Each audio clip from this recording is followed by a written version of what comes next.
We call it On the Table, and on the table today, a topic that so many of you are interested in. We're talking about if you're eligible for bankruptcy, and if you are, you can now actually wipe away your student loans. Joining us now is Michael Jafar, an attorney who's here to talk a little bit more about this. You were joining us on the other side of the break. You heard a little bit about what's changed in November, but now let's talk about who's eligible to actually file for bankruptcy. And Michael, first of all, Detroit's a unique place and a unique city in the country when it comes to ranking in the number of people who actually are filing for bankruptcy. Talk about that. Detroit is usually routinely the fourth or fifth largest system for people for filing bankruptcy.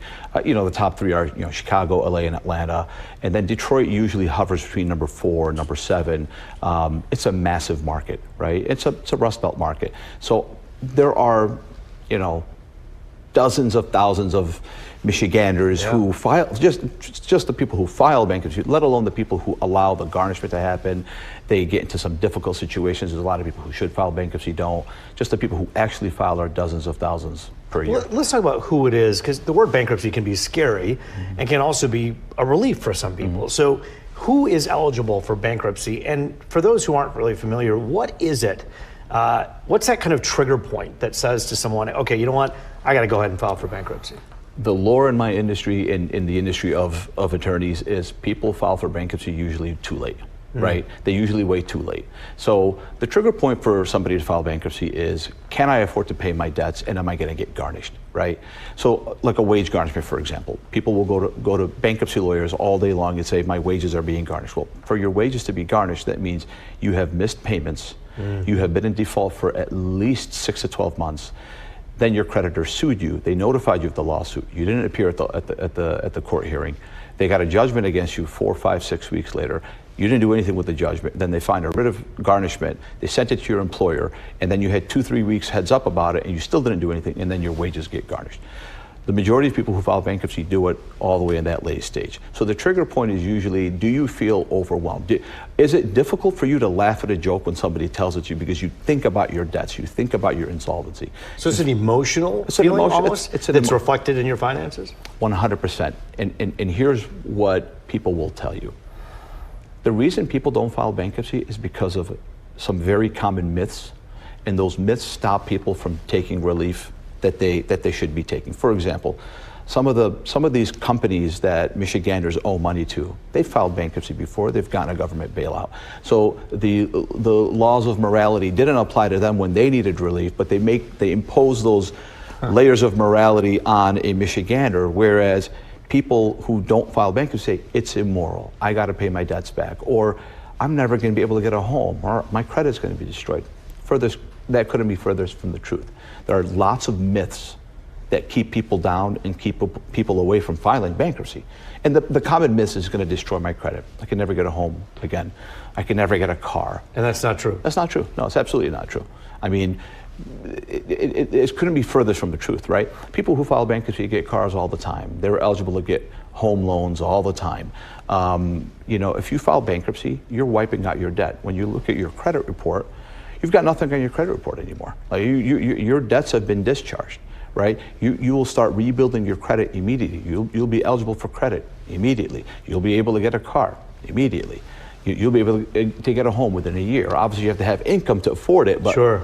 But there are some people, Michael, who are watching, as you mentioned when you were just talking, who feel like a sense of pride, and they say, you know what, like that's quitting, or that's like throwing in the towel.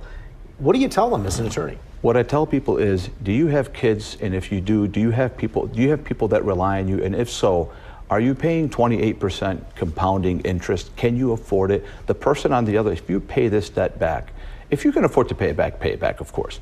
But if you can't afford to pay it back, the company on the other line, they're becoming wealthy off of you paying 28% interest. Payday loan advance companies, a lot of, kind of deceptive lending practices. There are some banks open in Utah, and they'll loan you at like 100% interest. I mean, that should be criminal. 100% interest. The payday loan places, people are literally getting into this vicious cycle, right? And these are people who you're saying can instead file for bankruptcy and try to start anew. Absolutely. The nickname of Chapter 7, by the way, is the Fresh Start Law.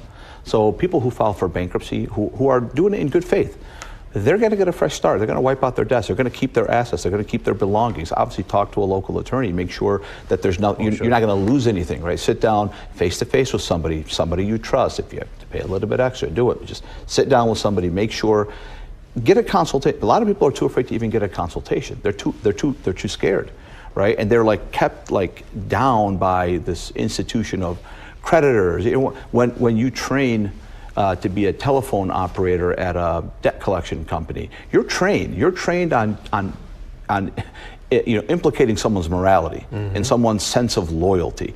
You made this obligation, you have to pay. I understand, but if I made an obligation to pay my neighbor $10,000 and I pay him $9,000, I should only owe him $1,000. Whereas if I make an obligation to pay your company $10,000 and I pay you $9,000, I still owe you $10,000.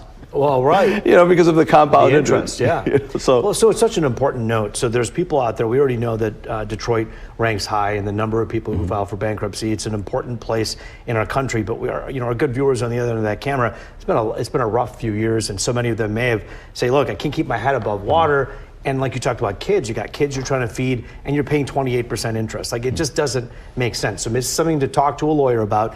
When we come back, we're going to talk to our attorney who's with us here today, Michael Jafar. He's an attorney talking about bankruptcy and a new measure, so to speak, that the feds have put into place that allows people to basically file for bankruptcy if you're eligible and then get rid of your student loans. We're going to talk about that when we return, when we wrap things up.